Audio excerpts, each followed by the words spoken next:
Hello, my name's Helen Williams and my interest and expertise is in early years mathematics.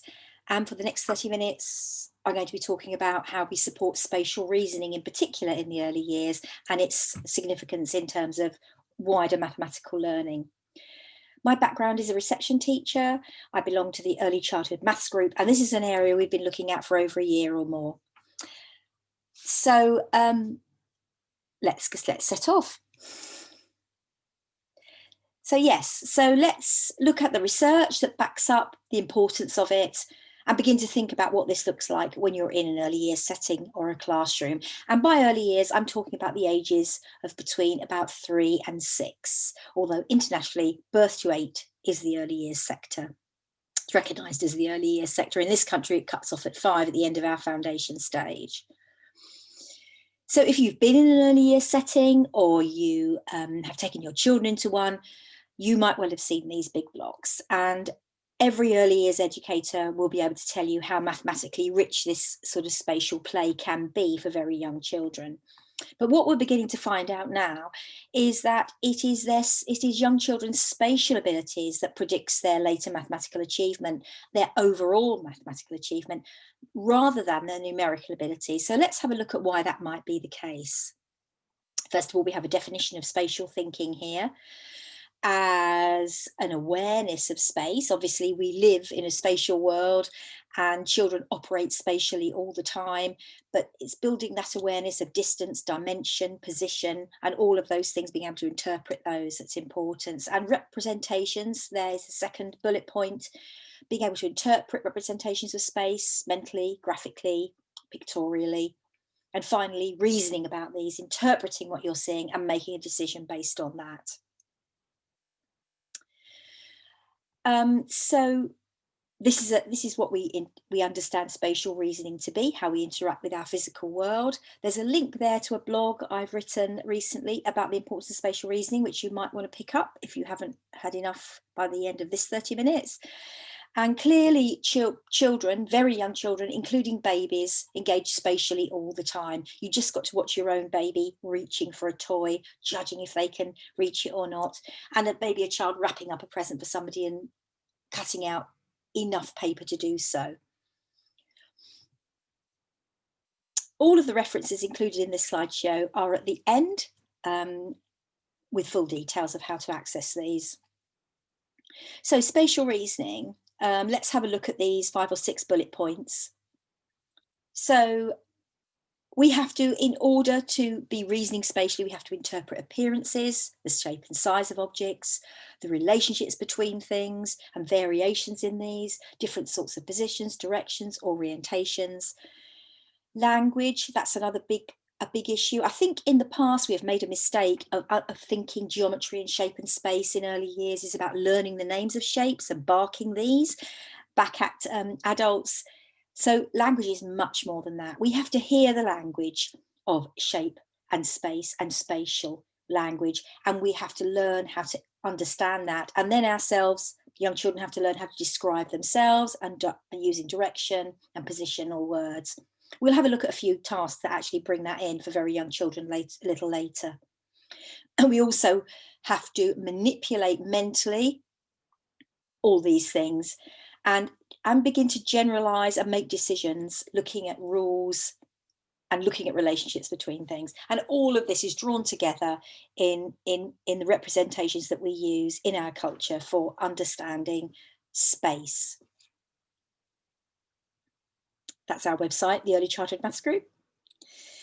So first of all, just a quick think about what the early predictors of later mathematical attainment are amongst young children. And the first bullet, I don't think, will be a surprise to anybody, that one of the early predictors of wider mathematical attainment is parents' education and the home learning that's taking place with that child. An autumn birthday is an early predictor of later mathematical attainment, and that's because if you think about it, if your child starts school with a June birthday in reception or an October birthday, there's such a large amount of experience that differs between those two children. So an autumn birthday is advantageous. This is also a predictor that we have to make sure that we have a balance of adult-led and child-led activities with those very young children. And the task that we look at a little bit later takes this into account, that there are opportunities for those young children to lead and direct what is happening, as well as the teacher directing them. Early number sense is a predictor of mathematical attainment. Pattern awareness is a lot of recent research looking at how recognition of units of repeating pattern is a predictor of later success. We're not going to look at that today. That's a whole other 30 minutes. But we are going to look at spatial reasoning and why that might be the case. So let's have a think about these key experiences that I've put up on the screen here. The website that's referred to there, the Erickson Early Maths website, is an American website. It's a really rich resource for looking at examples of early maths and tasks and activities to do with young children, as well as the research to back that up. And the two pictures of the little girls there, that on the left bottom and in the centre, have come from their website. So if we start by thinking about those two experiences, what the little girl there is doing on the left, she's being asked to make one like mine. So there's a three block construction there with using unit blocks where they're all related by size to each other, and she's being asked to make one the same. And you can see her looking at how she's going to twist that shape to make it look like the one on the card there. And that involves her visualizing and manipulating that shape in her head, turning the block and seeing if it matches. So that's a really lovely experience to be given and have a problem to solve. And the little girl in the middle there, she's using pattern blocks, which is just the most beautiful resource. ATM has a lovely book on pattern blocks by Simon Gregg, if you're not familiar with these. And again, these are unit blocks that are related in size. And she has, of her own accord, made a star. And she has been asked by the adult, can you make another star and another star? And you can see her joy in actually constructing a star there. And what we've got here is the whole business about looking at what's the same and what's different, what's similar, and being able to visualize and twist and rotate things in your head in order to achieve what you want to achieve. And here really comes in what comes in here is the business about the adult and the child and their relationship between them and who is leading what. So free play with blocks and pattern blocks is essential, but we also need to set some goals for children to try and solve, because spatial awareness can be taught, and these are the ways it's taught, by setting these problem-solving tasks where children have to solve what you've set them to do, that's linked already to what they're doing and what they're interested in. So on the right-hand side there's another key experience is the idea of mapping, and that obviously is such a lovely thing to do outdoors, where you find a familiar route and you think about landmarks and the order in which they occur. You're recreating routes with drawing. And again, the whole language of talking about the distances and where everything was in position to everything else, and getting people to revisit those routes is a lovely thing to do and important. And the bottom right one, I think my head is probably blocking out half of that, but simple memory games where children have to remember what they've seen and see if it differs or not from what they're looking at now. So I think some of you might know the Kim's game, which is a tray covered in items, and you show a glimpse of the tray, cover it, and you change something and you show the tray of items again, and they have to work out which one's gone or which one's moved, that sort of thing. And you'll see one done, you'll see a task with Duplo later, which builds this idea of building up your visual memory and being able to picture things. And in the top left-hand side, you've got, we have jigsaw play. So the Levine research and the Ribeiro research is very clear that jigsaw play with an adult is what really matters. So the adult talking through the decisions they're making as they choose the pieces and they place them. So, hey, look, let's find all the straight edges, or let's twist this one round and see if it fits, or I'm going to try this because it's got a sticky out bit here. So that's those sort of chats supporting young children in their play, in their jigsaw play, really helps them push their reasoning forward and push their spatial reasoning forward. And what the longitudinal research showed, there was research into 2-year-olds with their mothers with jigsaw play, and those children were looked at again, I think when they were 7, and they found the children that had that support, that sort of scaffolding with their mother, their maths had improved over and above the children that didn't have that support but had free access to jigsaws. So I think when the time comes you're able to start a jigsaw club, I think that's what I would be doing. So with all of these, you can see how the language is about listening to the language and beginning to use the language, which is much, much wider than just naming shapes. Here we have the research from Vadine, which looked at how easy, which age group of children found which of these were easy to recreate. So we've got some Duplo shapes here that I've created. And obviously some of these are much easier to make than others. And this is the sort of task which I could use with my children to show them a glimpse, as I was talking about earlier, to build up that visual memory, cover it, see if the child can make it, show them another glimpse, see if they can, see if it matches. And as you can see, the 1 second from the left there is obviously more complicated, and some children find it quite difficult to interpret images where the bricks are set across one another, like as is shown there. But again, a straightforward task which can feed into their normal free play with things like Duplo. So the research from Gunderson looked at children's ability to piece together two shapes to make a second shape, so of this sort here. So which of the shapes on the right will be made if we join those two halves together on the left? That sort of task and being able to sort of mentally manipulate that sort of thing can be done quite easily with paper. And the way I like to do it is I like to fold a piece of paper in half and make sure I am clear that this is, I'm holding the fold here. And then I'd be saying something like, I'm going to cut from this halfway down this side here. I'm going to cut right the way up to that corner in a long straight line. And then I'm going to open up this piece of paper and I wonder what shape it will be. I wonder if you could have a think about what shape it would be.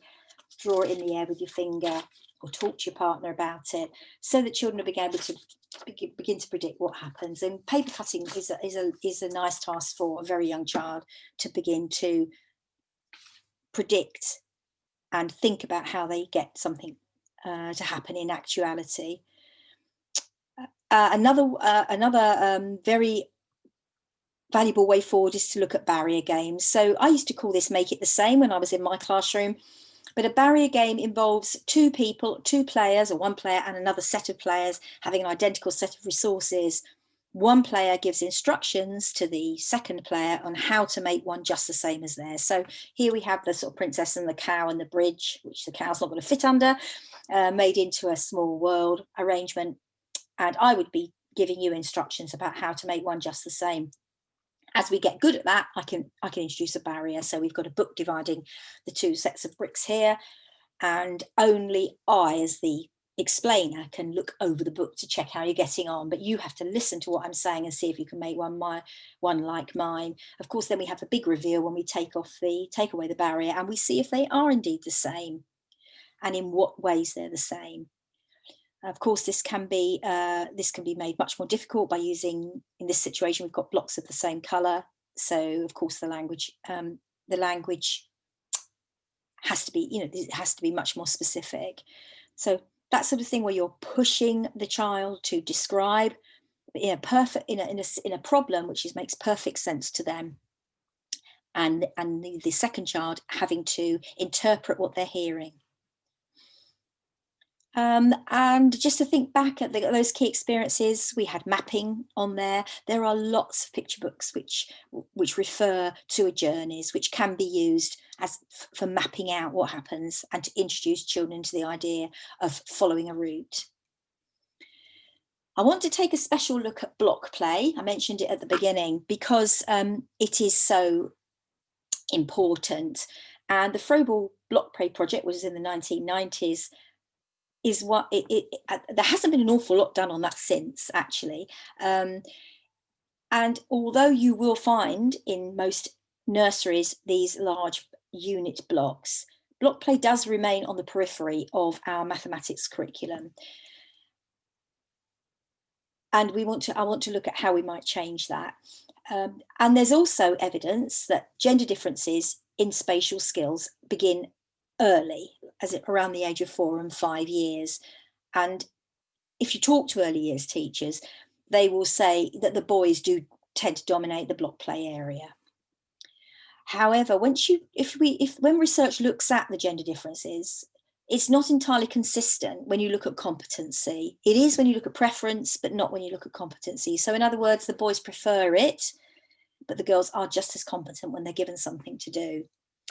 So Casey and her colleagues in 2008 took a look at this, and they ran, their study included 2 intervention conditions. So they had the same building intervention in 2 different contexts, and in one, it was embedded in a story context, and in the other, there was no story context, but just the instruction to build something. And this is what they found.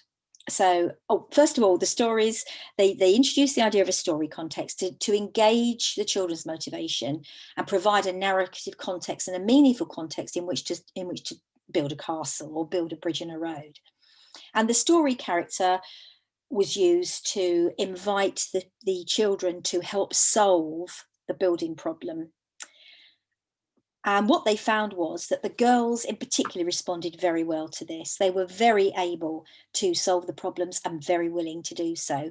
And what that says to me as a practitioner is block play needs both the free play context, and we need that adult intervention where we introduce a context or an idea alongside that free play. Okay, they also produced a rather lovely trajectory, which where they looked at the development of children's block play. So it's not just about it isn't just a mess to look at, really. So you've got from random block placement and single cell structures, if you like, going into internal spaces and bridges and roofs. And how we support that level, how we support that development as practitioners is what is key. This was a nice piece of research that came out I heard about it in 2019, and it was reported in, I think it was the Telegraph, as saying better hand-eye coordination could lead to improved maths grades, study finds. And the Telegraph posted that picture.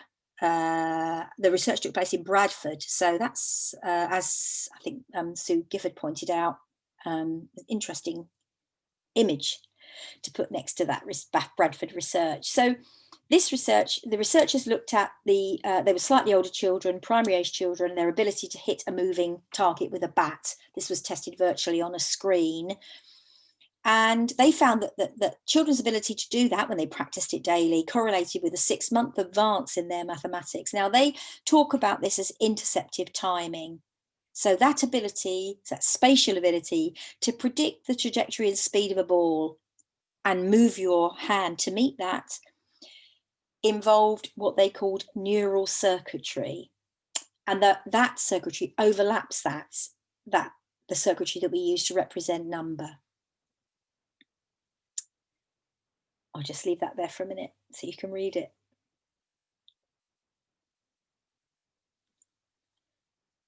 So there's a direct link there found by some researchers between what the neural circuitry that we use for number and a spatial awareness ability. But if we look about wider links to how we work with number with younger children, if you think about what we use and the manipulatives we use, they're all based on some form of spatial awareness. Fingers, the way we lay out our numbers, how we represent them. And this is put very well by Sue Gifford here. Spatial experiences are important because they provide memorable visual patterns and physical experience of rearranging manipulatives to construct and connect images. So when we look at what we have to work with in the early years foundation stage. We have a new statutory framework issued now that comes on stream in September 2021. And at the end of the early years foundation stage, we have early learning goals, which are assessed. And these have changed for us this year. And from September 2021, there are only 2 early learning goals against which we have to assess the 5-year-olds when they leave reception. And both of those are number related. We do not have an early learning goal for shape, space and measures. And that is a worry. And the worry is that in the environment that schools operate at the moment, we need to be very articulate about how important spatial awareness is, so it doesn't just slip off the curriculum, in an effort to try and get children to attain these 2 early learning goals in number and numerical patterns, some elements of which are not backed by research as being attainable. But that's a whole other 30 minutes. We do also have an educational programme for mathematics, and this is where our focus needs to be, off the early learning goals and on the educational programme. And this talks about a strong grounding in number. We need to know what that looks like. Frequent and varied opportunities to build the understanding of number, and how we do that. Well, how do I do that with my 2 and 3-year-olds? How do I do that with my 5-year-olds, my 4 and 5-year-olds? This is the rest of the educational programme for number, and it talks there about rich opportunities for children to develop their spatial reasoning skills. So it's in the educational programme, and it also refers to positive attitudes and interests in mathematics and looking for patterns and relationships. So the educational programme, I think, is in the right place. And our job as educators is to interpret that, what that actually looks like on the ground with different ages of child. So we also have, as part of the early years framework, the 3 characteristics of effective teaching and learning, which are here on the left. And these are important because, let's look at this table. So Ofsted in 2013, in their information pack for inspectors, unpicked those 3 characteristics on the left-hand side of the table there. And on the right-hand side, unpick what they would look like in an early years mathematics classroom. And if you run your eyes down that, I think what you can see there are all the links that we've been talking about in terms of having children to reason about things, thinking of their own ideas, finding a way to solve a problem, making a link, noticing a pattern, making a prediction, checking how well your activities are going. That a lot of the experiences that I've referred to in whilst I've been talking draw in those characteristics of effective learning. They are essential for children to develop all their reasoning. We're talking about spatial reasoning, but reasoning generally. So how I make sure that I structure my tasks so that the characteristics are included is important to practitioners. So that's my question to you. What am I taking away from this? You might be working in a completely different field. What does it mean? How does it link to what you know about in your field? And how am I going to take what this has made me think about forward into my work? That's my contact details. And here we have the early years websites. If you want to follow up any of the information that anything I've said to you. So there's the Early Maths, which is our website, the Early Childhood Maths Group website at the top there. And then the 3 American websites, Ericsson, Dream and Learning Trajectories, which are research-based developmental websites, which are really rich, looking at the research behind early years mathematics. And here we have the 3 slides of references. And this is where I say, go well. Thank you for listening. Bye.